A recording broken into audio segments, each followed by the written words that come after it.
Welcome to WhiskyCast, cask strength conversation featuring news and interviews from the world of whiskey. I'm Mark Gillespie. This is episode number 768 for May 19th, 2019. Coming up in a few minutes. This guy here is called our spirit safe. So if you want, you can see that there's two stills running today. We have our wash still running and we have our intermediate still running. I've already made the cut for the intermediate, so this is running into the heart now. This is the heart of the run, and you can see we have hydrometers here to let us know when we need to cut. I spent this past week in Ireland visiting Dingle Distillery.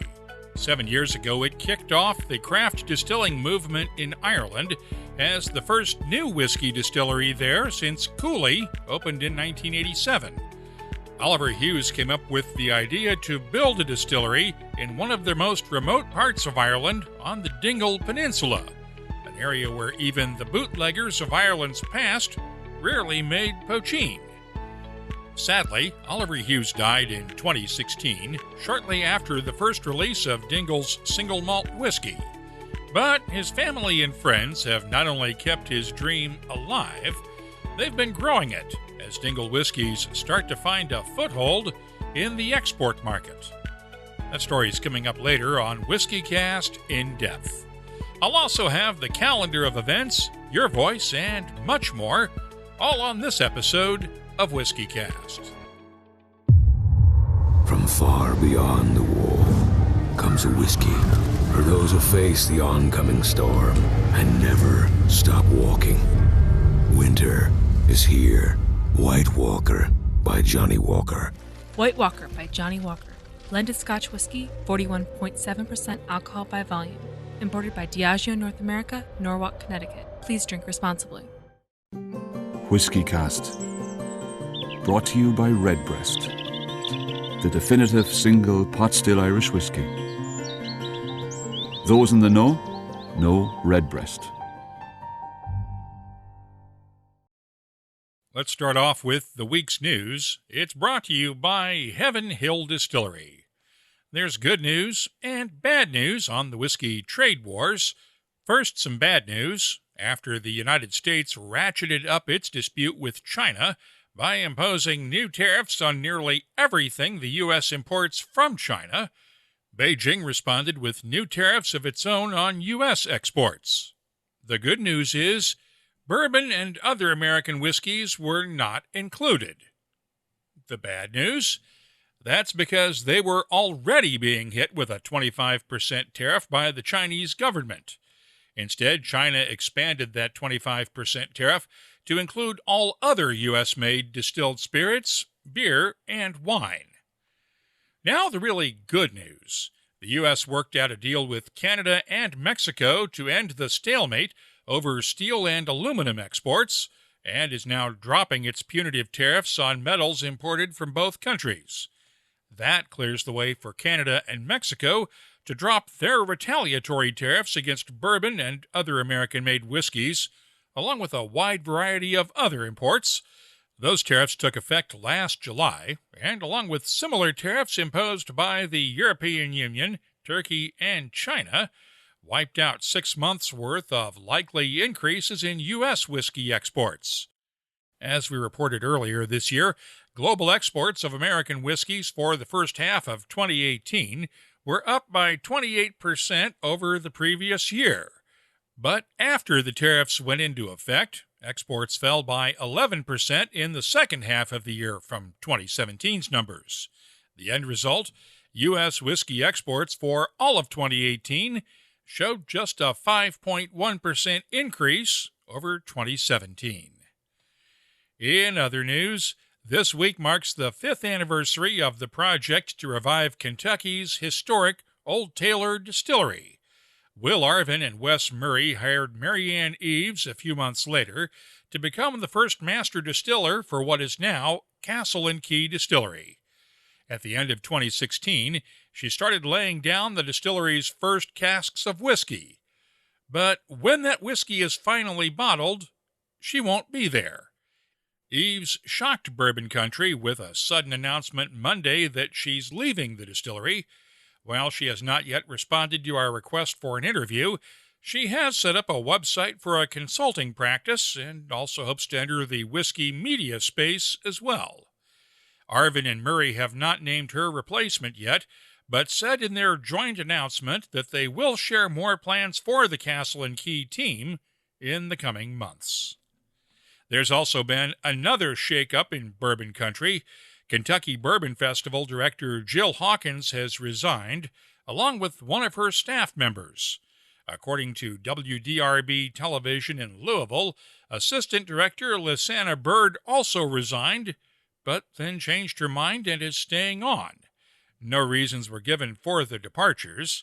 Hawkins had been executive director for the Bourbon Festival since 2015, and Bardstown City Tourism Director Michael Mangio will serve as the interim director for this year's festival.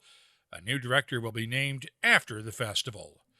We should also note that this year's Bourbon Festival faces increased competition from Bourbon and Beyond in Louisville, which takes place on the same weekend this year. That event was held the last 2 years on the weekend after the Bourbon Festival. The Bourbon Festival has also not yet announced its schedule for this year, but we do know that it has been scaled back to 5 days from September 18th through the 22nd. In previous years, festival events started on Monday and ran through the following Sunday for a 7-day schedule, but most of the Monday and Tuesday events were things like art displays that were open all week long. Let's turn now to new whiskeys. A year ago, Irish distillers unveiled the original Redbreast Dreamcast on World Whiskey Day. Saturday was World Whiskey Day 2019, and guess what? What was thought to be a one-time-only Dreamcast edition has a sequel. The 2019 Dreamcast Pedro Jimenez edition is not a single cask, though. It's a 20-year-old whiskey as opposed to last year's 32-year-old. But David McCabe of Irish Distillers says it was hard to find a single cask that was as complex as that original Dream cask. We looked at a few and we said, okay, there's something good here, but maybe if we were to do, a single cask offering of one of these, it might be just maybe too one-dimensional, that it's just all that PX style and wouldn't necessarily represent what Redbreast really is, which is kind of a more of a complex style of whiskey. So we said, okay, let's do a few little trials here. So we looked at, what are the typical casks that we would use, say, for the likes of Redbreast 21. So we looked at some of those casks and we said, okay, let's maybe do a small vatting of a few of these casks, and we did. We actually ended up marrying 4 different barrels of whiskey, ranging in age from 20 years up to 33 years of age. So we married them all together. One of those barrels then was this whiskey in the PX cask. So when we married the 4 together, that cask was now empty. So we took some of the whiskey from that vatting and refilled or recast that PX butt again and left it for 3 months further aging. So essentially it's a marriage of 4 barrels, recasting that vatting into that PX barrel once again for an additional 3 months. And over those 3 months, myself and Billy then would have just been sampling it and seeing how it's progressing in terms of that influence of the PX wine on top of all that, those complex marriage of whiskies. And we felt, okay, 3 months in, what we have here is special. Let's bottle it. While the Redbreast Dream Cask Pedro Jimenez edition was unveiled Saturday for World Whiskey Day, it will not go on sale until next Monday, May 27th. And once again this year, it'll only be available to members of the Birdhouse, Redbreast's online affinity group, through the Redbreast website. The sale starts at 1400 hours GMT that day. That's 3 p.m. Irish time. 942 bottles will be available, and they are 500 ml bottles. The price tag, €380 each.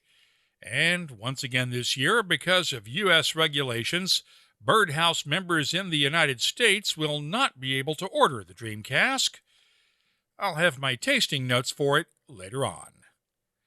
Now, back in February, Nicole Austin of Diageo's Cascade Hollow Distilling Company in Tennessee gave us a preview of her first release as master distiller, a George Dickel Bottled in Bond. I'm extremely excited about and super proud of. It's so not just bottled and bond, but the liquid is actually 13 years old. So the distilling season was fall 2005 for this liquid, and it's a couple of lots of liquid that I found as I was just doing like a mature stock inventory review to try and understand the maturing stock that we had at Dickel. And these particular whiskeys I just thought were really stunning, and so kind of pulled them out as something that I knew that I wanted to do something new with. And, you know, for me, Bottled and Bond was the really natural choice because I want this first whiskey that I create to be the thing that kind of sets the tone going forward for what Cascade Hollow Distilling Company is going to be about. You can hear that entire interview in episode 757 in our archives at whiskycast.com. And now, the whiskey itself is finally available. While the original plan was to release it only in the southeastern U.S., the first bottles went on sale Friday at the distillery's shop in Tullahoma, and it'll be rolled out nationwide over the next couple of weeks. The recommended retail price, $36 a bottle. Also in Tennessee, Jack Daniel's is releasing the second bottling in its Legacy Editions series, which revives some of the vintage labels used over the brand's history. The second edition was one of the first to use the familiar white artwork on a black background, and the original version also had the phrase medicinal use only. Needless to say, this modern-day interpretation leaves that off. It'll be available for a limited time in the U.S. and select global markets. And in Kentucky, Woodford Reserve is releasing its second edition of Batch Proof Bourbon, the cask strength edition. Master distiller Chris Morris says this year's batch proof is even stronger than last year's. It came in at 61.6% ABV. That's 132.2 proof. It's another winner, and of course it's limited. So if you see a bottle, we always say buy two, one to keep, one to drink, and then it'll be gone. And it'll be gone until next spring when we bring out another batch proof bottling. It'll be available in the U.S. and select export markets with a recommended retail price of around $130 a bottle. Of course, Booker's was one of the original cask-strength bourbons, and the second batch of 2019 has just been released. This one is nicknamed Shiny Barrel Batch, after the barrels that some distillery workers might allegedly have tried to sneak a dram from. In doing so, they'd rub the rickhouse dust off the barrels, and Booker knew that that was a sign there was pretty good whiskey inside. This edition is bottled at 62% ABV and carries a recommended retail price of $79.99 a bottle in the U.S. There is traditionally a separate batch of Bookers for sale in export markets. The Isla Festival of Malt and Music gets underway at the end of this week in Scotland, and we are getting details now on more of this year's Faygiel bottlings. Lafroig's annual Kerchis release is a cask-strength version of its triple wood single malt, which starts out in ex-bourbon barrels, followed by quarter-size casks, and finally in Oloroso sherry casks. It'll go on sale starting this Friday at the distillery for 100 pounds a bottle, and will also be available online to members of the Friends of Lafroig. It'll eventually be available in select domestic markets. Northern California is still recovering from the aftermath of last November's massive wildfire. The Camp Fire killed at least 85 people and was the most destructive wildfire in California's history. Charbet Distillery in Ukiah, California, has had a few close calls from wildfires over the years, and the Camp Fire affected many of the Karakasevich family's friends and neighbors. Now they're releasing a special whiskey distilled back in 2013 from Bear Republic Brewing's Racer 5 IPA beer. Sales of the Racer 5 aged whiskey will raise around $10,000 to help wildfire survivors through the nonprofit group Stand for Kindness. It'll be available for around $60 a bottle. And finally, 3 years ago this month, we had a profile on Scotland's Inchdarney Distillery. While Inchdarney's own single malts are still a while away, the distillery took on a unique project this weekend as part of World Whiskey Day. Inchdarney distilled and filled a set of casks with new make to mark the 100th anniversary of the first British Airways flight this year. Those casks will be kept in the Inchdarney warehouses until 2031, when they'll be bottled for the airline to serve on its flights. And we should note that some of the bags from this weekend's flights on British Airways might arrive on the carousel in 2031. I kid, of course.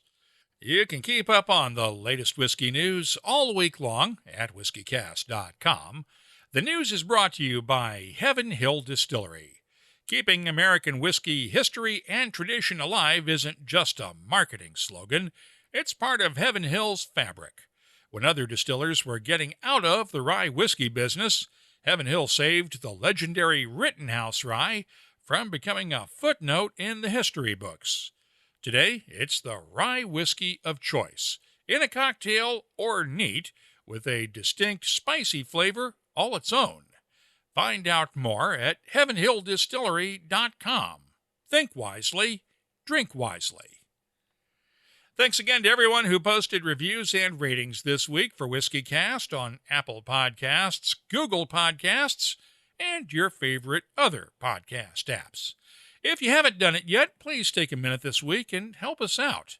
That feedback not only helps us make WhiskyCast better for you, but it also figures into the search results that help other whiskey lovers find the show when they're looking for podcasts to listen to. Thanks again for your support. Time now for the WhiskyCast calendar of events. We've talked already about the Isla Festival of Malt and Music, which gets underway on Friday, but there's a lot more going on as well. The Oxford Bourbon Festival and Auction is on Friday and Saturday in Oxford, Mississippi. Saturday, M.B. Rowland Distillery in Pembroke, Kentucky kicks off its summer Pickin' on the Porch concert series, and Cocktails Spirits Paris is on the 26th and 27th. A couple of weeks ago, we talked about the Drams for Fams drive to raise money for local food banks around North America. This week, the Dram Association in Victoria, British Columbia, added an event to the list. They're hosting George Grant of Glenfarclas on May 27th at the Strath in Victoria, with all proceeds going to the Mustard Seed Street Church and its food bank. Ardbeg Day events kick off on May 30th in Detroit and Seattle, then go into full swing worldwide on Saturday, June 1st. We have all of the events worldwide on our calendar now at the WhiskyCast website. The Whiskey Extravaganza is May 31st in Los Angeles. The Whiskey X is that same night in Chicago. And Whiskey Live Canberra is May 31st and June 1st in Australia's capital city. The Kentucky Bourbon Affair is June 4th through the 8th in Louisville. And Whiskies of the World Dallas is on June 7th and 8th. Right now, we have 246 different events on our searchable calendar at WhiskyCast.com. If you have a festival, a tasting, or another whiskey-related event coming up, just use the contact form on the website to let us know about it, and we'll add it to the list. Heaven Hill whiskeys have been distilled with inspiration and aged with patience for more than 8 decades. Now it's time to share the stories behind those whiskeys and the people who make them.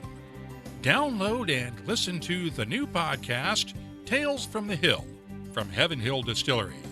It's coming soon to Apple Podcasts, Google Podcasts, Spotify, or wherever you get your podcasts. Redbreast fans have always cherished our whiskey's sherry notes, so we set out to embellish that character. Introducing the Redbreast Listowel edition, a quintessential single pot still Irish whiskey finished in first fill Oloroso sherry casks from Spain's prestigious Bodegas Listowel.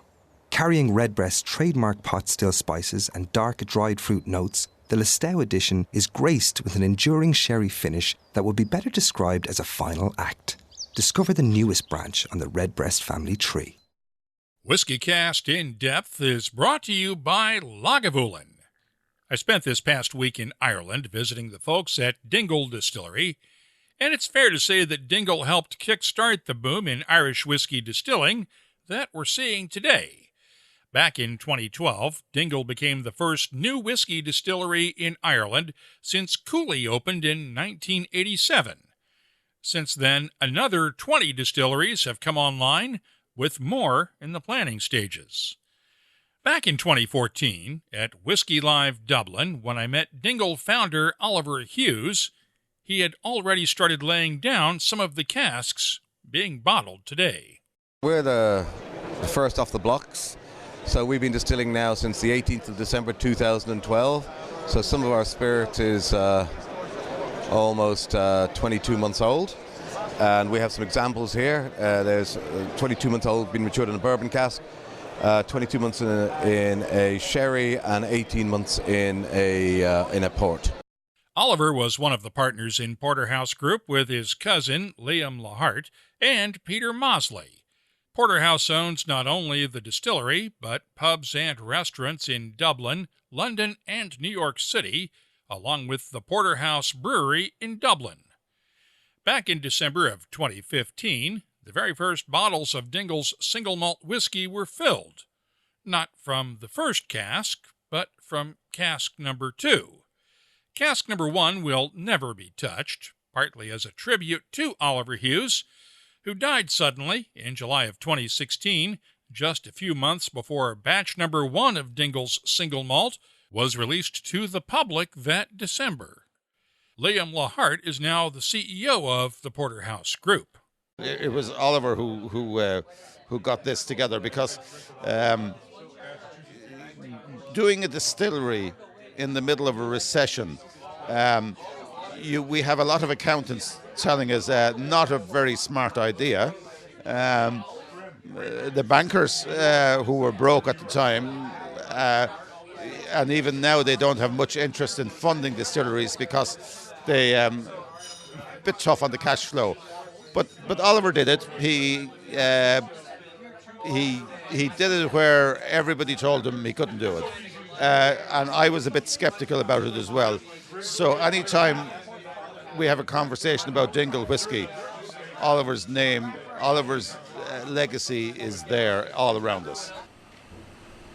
The distillery is located inside an old sawmill at the tip of Dingle Bay, a good 5 or 6 hours by car from the Porterhouse Group offices in Dublin.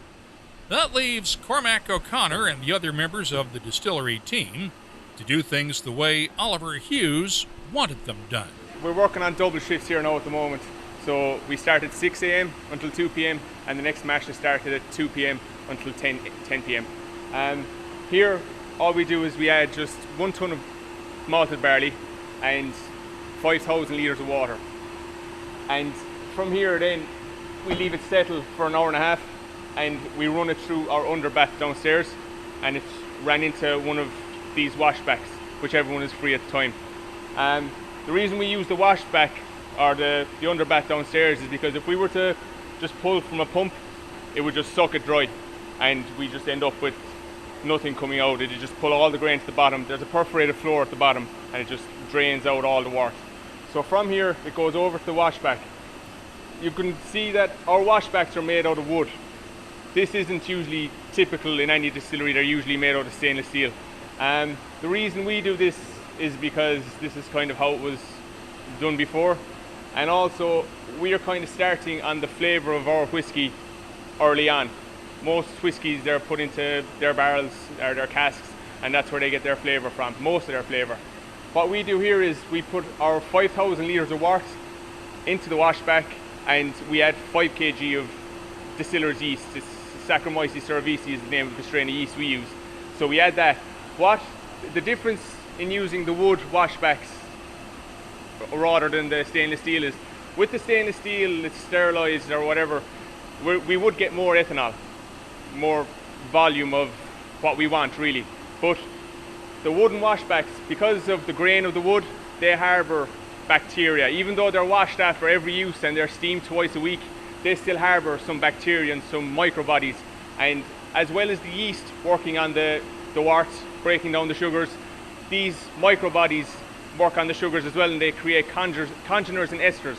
So that's where we're starting our flavour profile in the washback. From the washback, we go over here into our wash still. 5,000 litres straight into our wash.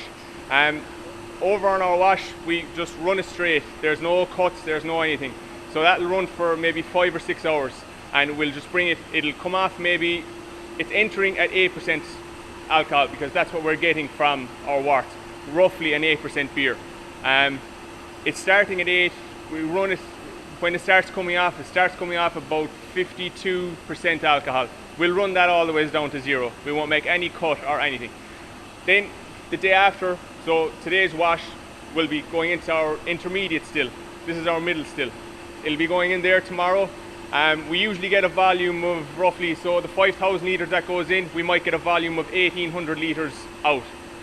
So we lose a bit, but it's pot ale, there's nothing you can do with it. What we do is it goes into a receiver behind, and it's actually fed to cattle. Cattle drink it, so we just give it to the cattle, as well as this grain that goes off to a local farmer, and it's reused as well, cattle feed. But goes into the intermediate still. This also takes a small portion of yesterday's intermediate still, which would be the weak faints. That goes in on top as well. So this still, generally we charge it up to about 2,500 litres. All we get off this still is about 600 litres. That's all we get out of this. Then this one is where we change it a bit. We start making cuts. So we have our heads, our hearts and our tails of our run, as you're all aware of. We obviously disregard our heads and our tails, and we keep our heart. That's what we want. So our heart goes down to a receiver downstairs, and it goes on to the next still, our spirit still. Our spirit still will take 3 charges of this intermediate still, plus its own waste, if you want, called the strong faints. That will all go back in there and be redistilled again. This is charged up to about 3,600 litres. Of that, we get about 1,500 litres of alcohol at 80% alcohol. So that has taken 3 distillations to get that. So we've basically gone from 5,000 litres of wort at 8%, crude beer if you want to call it that, to 500 litres at 80%. So we've gotten what we want out of it. What we do then is we'll cut that back with our own well water to 70% alcohol and into casks, whichever casks. Like there, as you can see behind you, there's some bourbon, there's some port casks. It'll be just put into whichever kind of cask we have available and left there for at least 3 years. And that's basically how we do our whiskey. This guy here is called our spirit safe. So if you want, you can see that there's 2 stills running today. We have our wash still running and we have our intermediate still running. I've already made the cut for the intermediate, so this is running into the heart now. This is the heart of the run, and you can see we have hydrometers here to let us know when you need to cut. This is all at 20 degrees. So if you want to feel them, they're all at 20 degrees because that's what these hydrometers are calibrated for. This one? This was the wash. That just runs straight. As you can see, there's no knob on top to change it. All the wash goes into one receiver, and that's called the low wines receiver. All of it goes in there. Then it goes on to the intermediate, and this is where things change. You can see we have a knob here that we change over. So it's onto the heart of the run at the moment. This is for the heads and the tails. And then that, whatever goes down there is recycled back into that still again tomorrow. And the same over here, this is for the spirit still, or the spirit still. Exact same principle as the intermediate, but just different cuts. That's the only difference. Like we cut this at, basically we do a met test.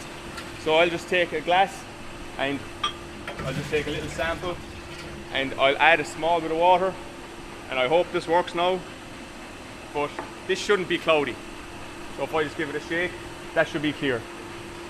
That shows there's no methanol in the alcohol. So then we cut to the heart of the run. If there was tails, you'd see it'd be hazy, it'd be cloudy. Then we leave it run for just a bit longer and test it again.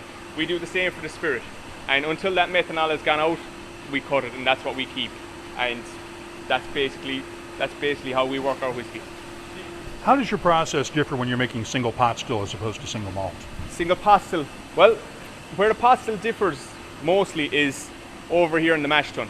As you can see right above the mash tun, there's 2 auger lines. When we're distilling single malts, we just use the bottom, and that's just malted barley, just all malted barley, 1 ton of malted barley straight in, and 5,000 litres of water. When we're doing pot still, we're using the 2, and we divide it 50-50, so we have 50% malted and 50% unmalted, and that's basically where the difference is. That's all. The rest along the line is the exact same. Last year we ran pot still for maybe 10 months of the year. This year there won't be any pot still. We won't move on to pot still till next year again. Before that we did pot still in 2015, and we did a small bit of pot still in I think 13, and that was what was released just before Christmas. It would be more 80-20 to single malts and pot still. 20% pot still, 80% single malts is what we're doing at the moment. Does that hurt you in the future when you don't have any pot still for a couple of years? We will have pot still. We will always have pot still. Like last year, we built up a reserve of pot still. We did nearly 10 months of running pot still. And we put them into all different types of casks. So we do have a reserve of pot still. Like as you can see, we only release small batches anyway, so that's not going to really hurt us. We only have the capacity to produce 2 barrels a day. So that's all we can do, and we don't look at producing anymore. We're not looking at the volume of it, we're looking more at the quality of it. But it shouldn't really affect us in the future. They've looked at that down the line, I presume. Somebody has. I hope somebody has. So, any more questions? You're not running 24/7, right? Not 24/7. What stops us from running 24/7, thank God we say, is we don't have enough washbacks. So at the moment we're on double shifts, but we have to skip every double shift because we have only 5 washbacks. So that means we can't run a double shift every day of the week. So we have to have like 2 doubles, 1 single, 2 doubles, 1 single, simply because we don't have washback capacity. But there is no sign at going 24/7. So what's your background? How'd you get into this? My background fell into it, I suppose. My background is I'm a dairy farmer. That's what I am. I just have a farm 3 miles back that way. And Michael, who was here before me, I was good friends with Michael, and he said they were looking for people. I said, can I have a job?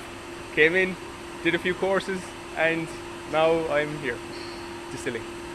So did you get to feed your cows on the stuff from here before you came over? No, that gig was taken before I got here, so I didn't want to rock the boat, so I just left it to be. But it's good stuff. It's good stuff. The cows, you actually would notice the difference with the cows. The cows, whatever's in it, it makes the cows, they kind of get a shine, for want of a better word. You can see them, they get a shine from that grain in comparison if they weren't getting. So we're trying to please everyone. So what's better, distilling or dairy farming? I don't know. I'll see now in another few years. I'd say this is good when it's raining outside. This isn't so great when it's really hot outside. As you can see, it's kind of warm in here today, and it's not even that hot outside. It can get up to 35, 36 degrees Celsius in here when all the stills are running and when it's hot outside. And all we have is that little fan up above to try and take whatever it can out. And that's basically it. Walking back along the stills and then back up through the washbacks, the tasting room is basically about 20 feet or so away, and it looks ultra modern. Unless you look really closely, you're going to see some brackets on the side-by-side sets of glass doors. What they actually did was bring a shipping container, actually 2 in, put them together, cut the sides out of one to connect the 2, put glass doors on the end, and boom, instant tasting room. It sounds Spartan, and perhaps it is in a way. The sawmill's old water wheel is rusting away on the back side of the building, and the old stone walls run right up against the steel siding in spots. The Porterhouse team did not have the money back in 2012 to build a showplace distillery, so they put the money they had into the most important stuff, the kit they need to make their whiskey, along with gin and vodka. We funded the business due to founding fathers, which was something my cousin Oliver set up, where we the first 500 casks we sold to investors. The casks owned by those founding fathers line a couple of walls of the distillery, along with Dingle's new maturation warehouse a mile or so away. Every so often, some of those cask owners will visit to check their casks. Fernand Schack of the Whiskey Club Luxembourg was at the warehouse with his family the other day to check up on their cask. I'm coming here to Dingle since 20 years. And one year I was coming back and I saw there was a Dingle Distillery was installed here. And I pursued my committee members of the Whiskey Club in Luxembourg to buy a founding father's cask. Why? Why? It was an experience. We said, should we do that? Because we don't know what will be the whiskey that is made here. Because we had a lot of, we buy casks all around, mainly in Scotland. And then we said, why don't try a new distillery in Ireland? Have you had a chance to sample your cask yet? Yes, I had a sample last year. We had a sample of after 3 years having the cask, and now this year I have gotten recently now a sample for the 4 years. So we intend to do it for 5 years. What is in the contract with the distillery, and if it's okay, we bottle it. If not, we still let it in the cask. So how is it? It is fantastic. A little bit too alcoholistic for the moment, but it's for the moment it's really good. It's a port cask, so it's tasting the fruits and everything inside. So it's really good. Are you impressed with this distillery? I'm pleased with every Dingle whiskies, I would say, because I had them from batch 1. I had batch 1 in normal and in cask strength, and also the pot still batches that were sorted out, and they are really fantastic. Before he and his family left the warehouse that day, he sought out his club's cask, patted it, and even gave it a little kiss. It's the kind of devotion Dingle's hoping only grows as its whiskies become more widely available. We only have a limited amount of whiskey because the founding fathers, they've held on to them for 5 years and more. So it's only now that we have some more available, and that's why we're able to send some to the US this year. So up to now, we've only released in Ireland and a little to the UK. So this is our first release to the US, and we're really looking forward to that. By the way, Oliver Hughes' son Elliot has taken on much of his father's role within the company now. The other night, he led the celebration as the Porterhouse Group opened its brand new expanded brewery in Dublin. Full disclosure, I was in Ireland this week as part of a press trip organized by Dingle and its U.S. importer, Hodling & Company. But as with all of our content, full editorial control over this segment remains with WhiskyCast. And that's WhiskyCast In-Depth, brought to you by Lagavulin, the legendary Islay single malt. Game of Thrones may have had its finale, but the House Lannister Lagavulin 9-year-old and the rest of the Game of Thrones single malt Scotch whiskey collection are still around, long after that final battle for the Iron Throne. Look for all 8 of them at a whiskey shop near you, and find out more at malts.com. Let's start off the What I'm Tasting This Week department with both versions of Dingle's Batch Number 4 single malt. That's right, I said both versions. They both come from the bourbon, sherry, and port wine casks laid down several years ago by Oliver Hughes and the Dingle team. The regular version is bottled at 46.5% ABV. The nose is gentle and malty, with notes of barley sugar, honey, caramel, and a hint of fresh berries. The taste is fruity and well-balanced, with fresh berries, red grapes, and a delayed burst of spices, leading to a good overall balance. Adding some water boosts the fruitiness while rounding out the spices, leading into the finish, which is long and fruity with lingering spices. I'm scoring the regular Dingle Single Malt Batch Number 4 a 92, and this is the one that will be available later this year in the U.S. There is also a cask strength version with only 500 bottles available in Ireland. It's bottled at 58.3% ABV, and the nose is richer than the regular version, with an even stronger maltiness and touches of caramel, honey, toasted bread with raspberry jam, and just a hint of red grapes. The taste is thick and spicy with notes of black pepper, cinnamon, allspice, raspberry jam, and hints of honey, vanilla, and caramel, along with a subtle touch of oak. Now this one also benefits from a bit of water. It brings out a hint of dried flowers while softening the spices and adding a subtle flintiness. The finish, long with a good balance of spices and fruity notes. I'm giving the cask strength version of Dingle's single malt batch number 4 a 93. While I was in Dublin, I had a chance to taste the Copper Alley 10-year-old Irish single malt bottled by the Dublin Liberties Distillery. It's bottled at 46% ABV. The nose is malty and sweet with muted spices, oak, caramel, and vanilla. The taste is peppery with an underlying fruitiness of red apples and grapes, along with vanilla and caramel candy notes. The finish fades away smoothly with lingering spices.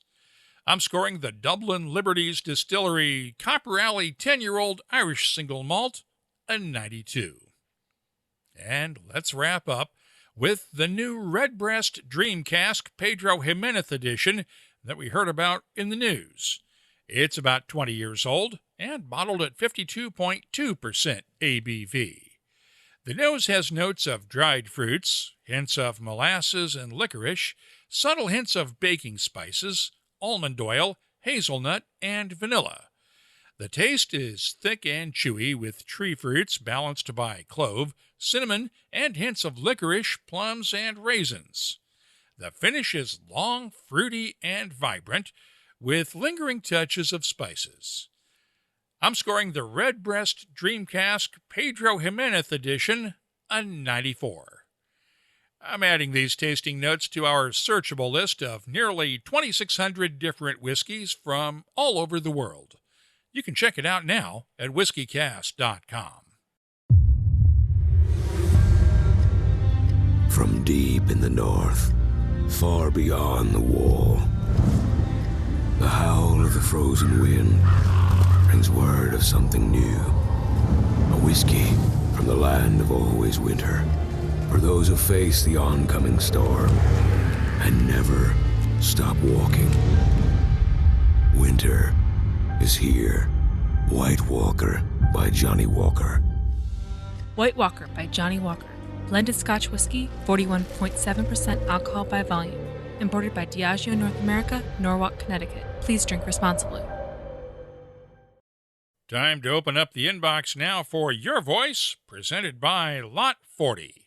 Tom, at the Tracer Bullet on Twitter, sent along a photo of his House Baratheon Royal Lochnagar edition from the Game of Thrones Scotch Whiskey Collection, and added this: "My quest for the Iron Throne is now complete."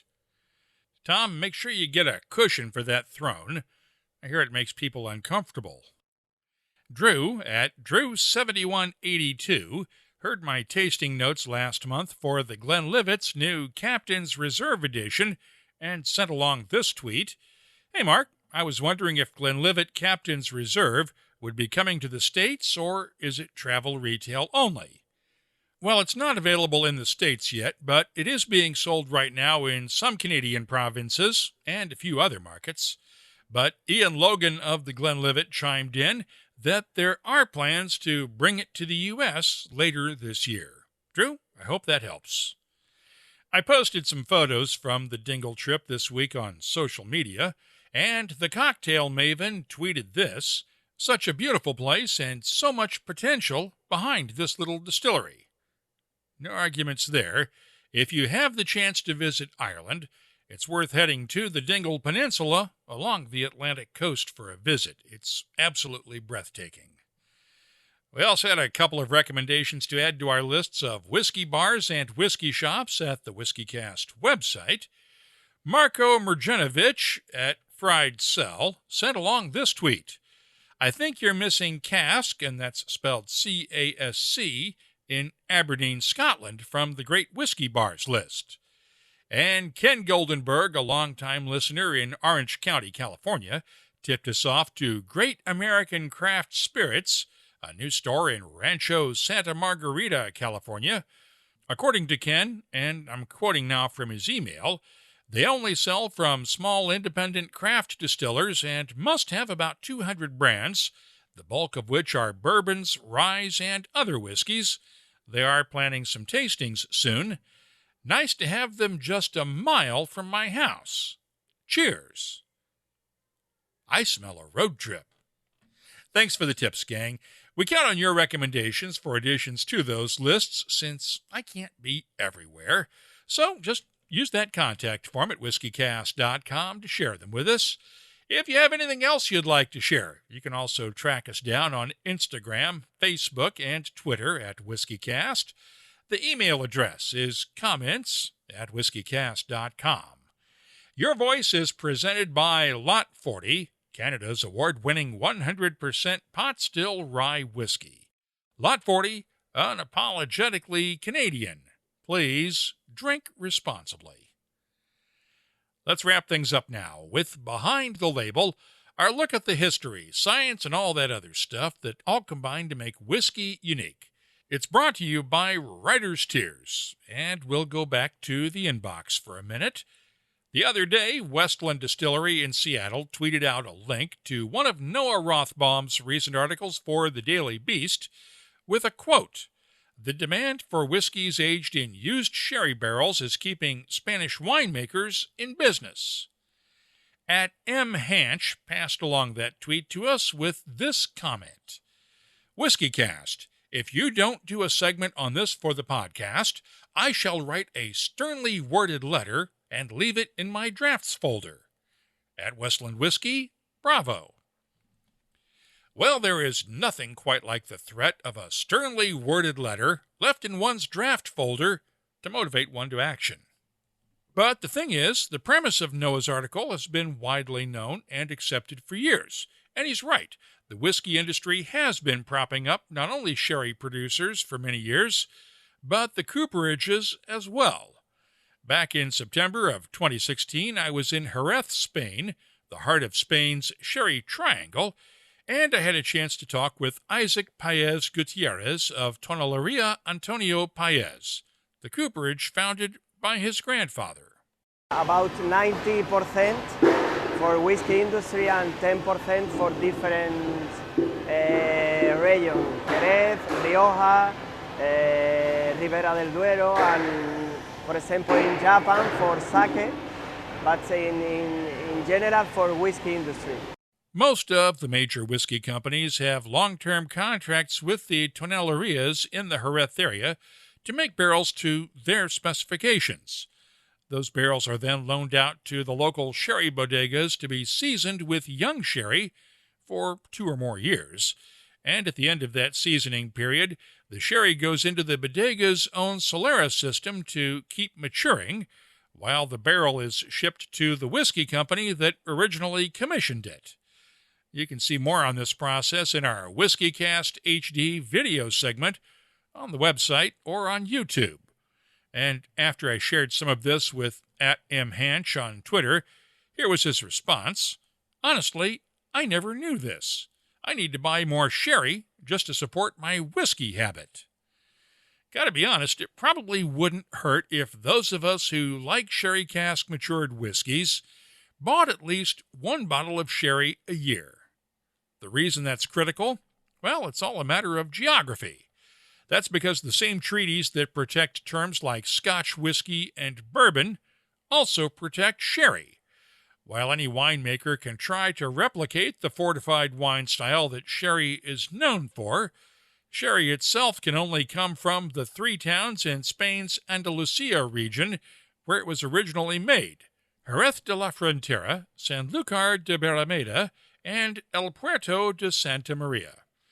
And guess what? If a so-called sherry cask did not come from one of the bodegas in the Sherry Triangle, it can't legitimately be called a sherry cask, can it? And that would mean that a whiskey matured in that cask really shouldn't be called a sherry cask matured whiskey. See what happens when you pull on a thread? things start to unravel. And apologies to anyone who may be offended by my potential or likely botchings of Spanish pronunciations in this segment. I'm sorry, gang. I studied French, not Spanish. Thanks for the question. And if you have something you'd like us to look at on Behind the Label, you can always use the contact form at whiskycast.com to get in touch with us. Behind the Label is brought to you by Writer's Tears. Writer's Tears Copperpot, a unique triple distilled premium Irish whiskey, combining single malt and single pot still. First fashioned in the 1700s and still a rarity today. Sure, as we say in Ireland, what's rare is wonderful. Writer's Tears Copperpot. That's all for this episode of WhiskyCast. You'll find links for the stories in this episode in our show notes at whiskycast.com. That's also where you'll find links for our WhiskyCast Tasting Panel podcast and our WhiskyCast HD videos, including that one on the sherry bodegas and tonelerias of Jerez. You'll also find the latest whiskey news, tasting notes, the whiskey photo of the week, and a complete archive of all of our past episodes going back to 2005. We'd love to hear from you. You can always get in touch with us on Facebook, Twitter, or Instagram at WhiskyCast. The email address is comments@whiskycast.com. WhiskyCast. Brought to you by Redbreast, the definitive single pot still Irish whiskey. Those in the know Redbreast. From far beyond the wall comes a whiskey for those who face the oncoming storm and never stop walking. Winter is here. White Walker by Johnny Walker. White Walker by Johnny Walker. Blended Scotch whiskey, 41.7% alcohol by volume. Imported by Diageo North America, Norwalk, Connecticut. Please drink responsibly. WhiskyCast is a production of Cask Strength Media, copyright 2019, and comes to you from the charming, yet regrettably dry town of Haddonfield, New Jersey. I'm Mark Gillespie, reminding you that when you drink, please drink responsibly. Thanks for listening.